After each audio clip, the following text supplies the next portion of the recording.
এয়া হ'ল হিয়া। তাই বিয়া হৈ অহা বেছিদিন হোৱা নাই। তাই যিখন ঘৰলৈ বিয়া হৈছে সেইখন ঘৰত বোৱাৰী আৰু ঘৰৰ জীয়ৰীক সমান চকুৰে চায়। কিন্তু হিয়াৰ ননদে এইবোৰ একেবাৰে ভাল নাপায়। হিয়া, আজি ওলাবাচোন আমাৰ লগত।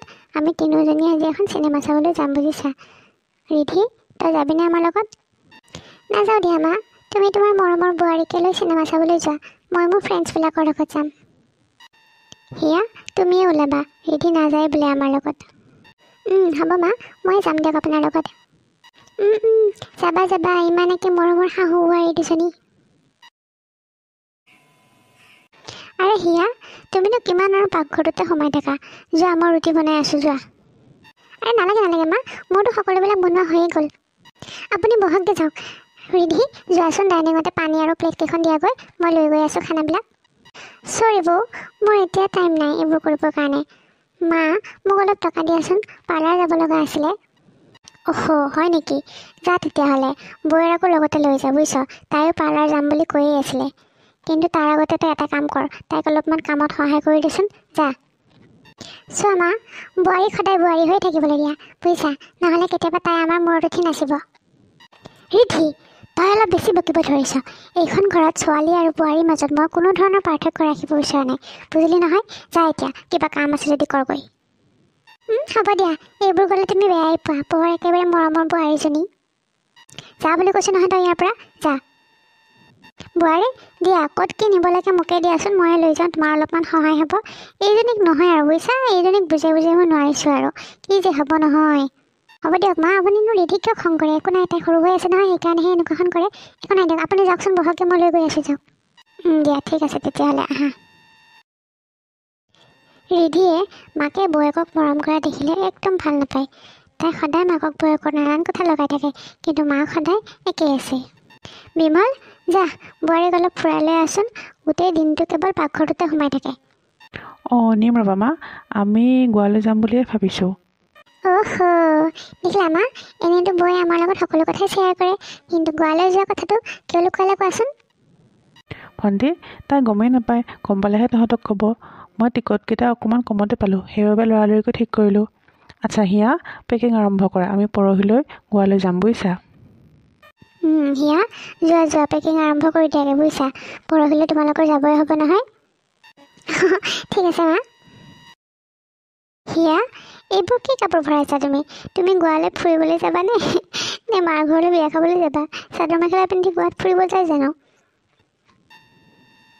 মা, মানে মোৰ চাদৰ মেখেলা আৰু শাৰী মানে বেলেগ কাপোৰ নাই যে, সেইকাৰণে ভাবি আছোঁ কি লৈ যাওঁ, সেইকাৰণে চাদৰ মেখেলাকে দুযোৰমান ভৰাই লৈছোঁ।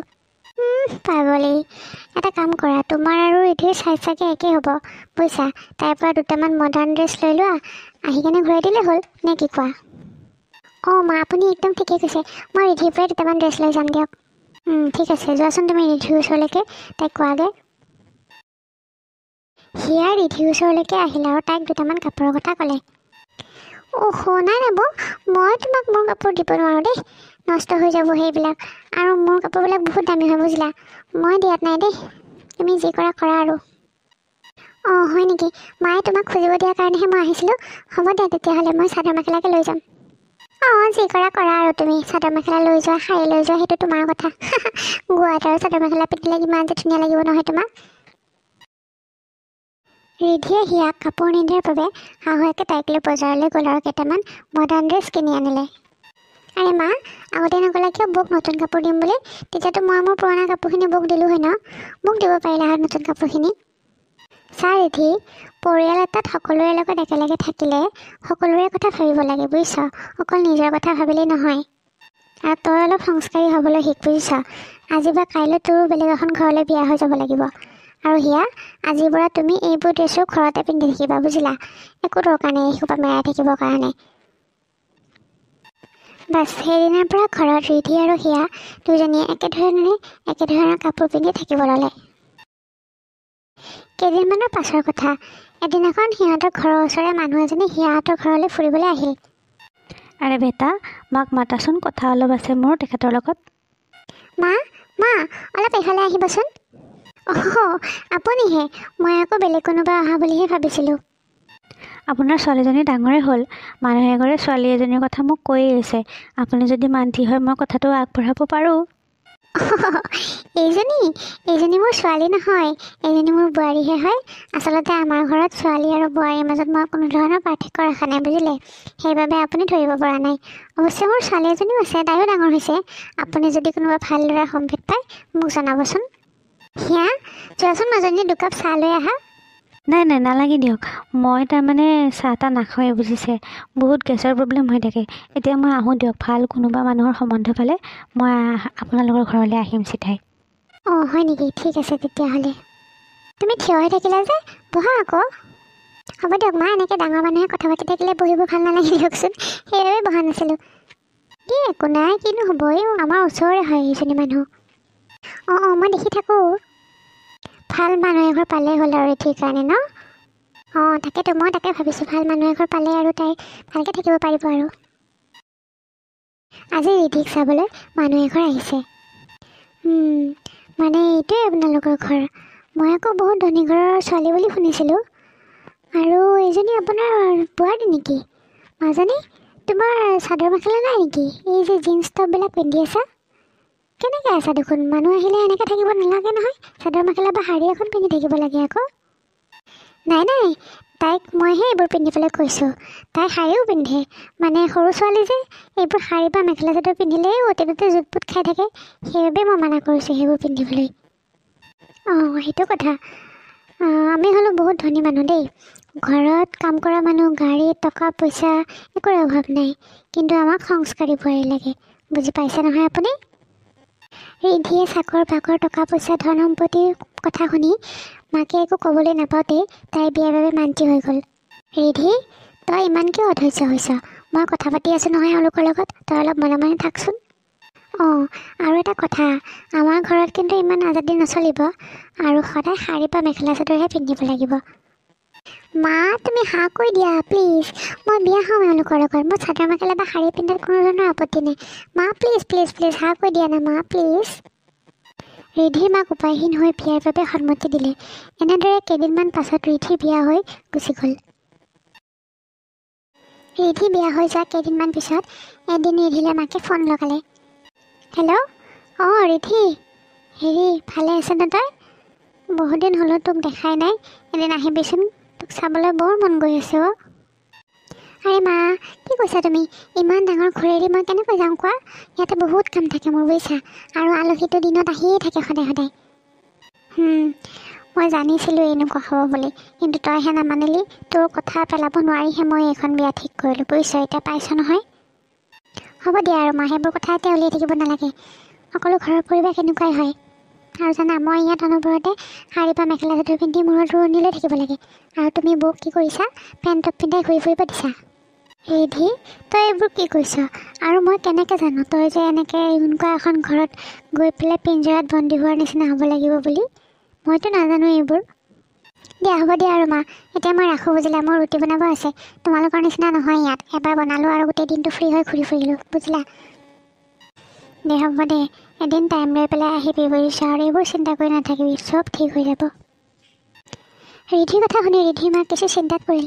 একফালে ৰিধি, য'ত কোনো ধৰণৰ আজাদিয়ে নাই, আৰু এইফালে বোৱাৰী, যাক দেখিলে এনেকুৱা লাগে যেন তাইৰ বিয়াই হোৱা নাই। হিয়া, ক'ৰবালৈ যোৱা নেকি তুমি? হয় মা, মই অলপ জিমৰ পৰা আহোঁ। কওকচোন, আপোনাক কিবা লাগে নেকি? চা বোৱাৰী, তুমি সদায় ঘৰত বোৱাৰীৰ দৰে থাকিবা, বুজিছা? ইমান টাইট কাপোৰ পিন্ধি জিমলৈ যোৱাটো মই নিবিচাৰোঁ। গতিকে আজিৰ পৰা জিমলৈ যাব নালাগে তুমি। আৰু মোৰ কাৰণে যোৱা কিবা এটা বনাই লৈ আহা এতিয়া। মা, এতিয়াতো মই আপোনাক ৰুটি বনাই চাহ দিছিলোঁ, আকৌ কিবা খাব নেকি আপুনি? কি? মানে মই এতিয়া একো খাবও নোৱাৰা হ'লোঁ নেকি? আৰে মোৰ যেতিয়াই মন যায় মই তেতিয়াই খাম। ৰিধি আচৰিত হ'ল, ভাবিলে যিজনী শাহুৱে কালিলৈ মোক ইমান ছাপোৰ্ট কৰিছিল, আজি হঠাতে কি হ'ল? তাই কিবা বনাবলৈ বুলি পাকঘৰলৈ গ'ল। দুপৰীয়া মাকে খাই বৈ আৰাম কৰিব লওঁতে ৰিধি আহি ওলালহি। মা, কি কৰিছা তুমি? ভাত খালানে? আৰে ৰিধি, এই সময়ত ওচৰলৈ আছোন, বহিবি ইয়াতে।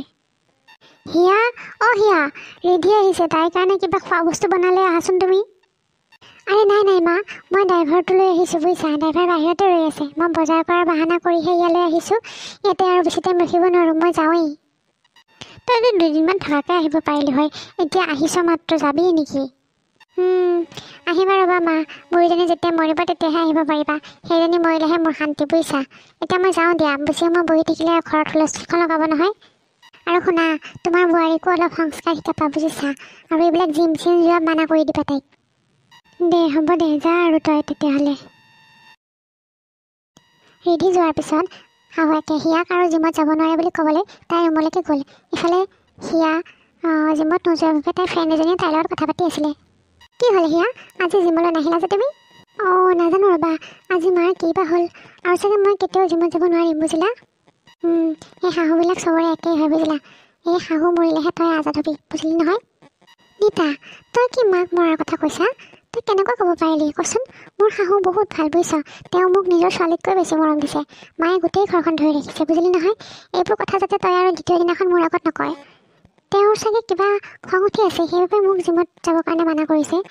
আৰু মই ভগৱানক এইটোও প্ৰাৰ্থনা কৰোঁ যে মোৰ শাহুৰ নিচিনা শাহু যাতে সকলোবোৰ বোৱাৰীয়ে পায়। তেওঁতো মোৰ মা হয় বুজিছ, শাহু নহয়। শাহুৱেকে হিয়াৰ সকলো কথা শুনি আছিল। তেওঁৰ চকু পানী ওলাই গ'ল। তেওঁ ভাবিব ধৰিলে, কিয়নো ছোৱালীৰ জীৱনটোৰ বাবে মই বোৱাৰীক এই শাস্তি দিলোঁ। শাহুৱেকে পিছফালৰ পৰা হিয়াক মাত লগালে। হিয়া, অ' হিয়া, জিমলৈ নোযোৱা নেকি? দেৰি হ'ল দেখোন, যোৱা আকৌ। এনেদৰে কোনে ধৰিব লোৱা সম্বন্ধটো পুনৰ ঠিক হৈ গ'ল। আৰু আজিৰ কাহিনীটো ইমানতে শেষ হ'ল। তেনেহ'লে বন্ধুসকল, কাহিনীটো চাই কেনে পালে জনাবলৈ নাপাহৰিব। আৰু আমাৰ চেনেলটো ছাবস্ক্ৰাইব কৰি দিয়াৰ লগতে লাইক, কমেণ্ট আৰু শ্বেয়াৰ কৰিবলৈ নাপাহৰিব। ধন্যবাদ।